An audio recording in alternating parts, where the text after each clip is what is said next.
ஏட்டி பிரேமா, விளையாடலாம் சொல்லிட்டு நீ மட்டும் போனை பார்த்துக்கிட்டே இருக்க. இல்ல அன்னைக்கு ஒரு வீடியோ கேட்டாங்க ஒருத்தங்க, அதுக்கு க்ளூ கொடுத்துருக்காங்க. அதான் நான் யோசிச்சு பார்த்துட்டு இருக்கேன். இதை பாரு, உனக்கு ஏதாவது ஐடியா கிடைக்குதான்னு பாரு, கண்டுபிடிப்போம். குடு, நான் பாக்குறேன். ஏட்டி, இதுல ஔவையார் மூவின்னு சொல்லியிருக்காங்களே, ஔவையார் படம் போது உனக்கு என்ன சீன் தோணுது? எனக்கு எனக்கு தெரிஞ்ச ஒரே சீனு, சுட்ட பழம் வேணுமா சுடாத பழம் வேணுமா. கொஞ்சம் வெயிட் பண்ணுங்க.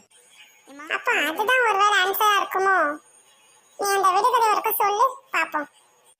நானே ஒரு தனுப்பு, என்னை ஊதி தான் சாப்பிடணும். நான் யாருன்னு கேட்டாங்க.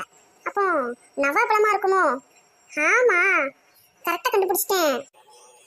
ஆமாட்டி, நவாப்பழத்தை தானே ஊதி சாப்பிடுவோம் மண்ணுல விழுந்தத. அப்ப நான் ஒரு தனுப்பு, என்ன ஊதி தான் சாப்பிடணும். அப்ப நவாப்பழம் ஆன்சர். நம்ம கரெக்டா கண்டுபிடிச்சிட்டோம்.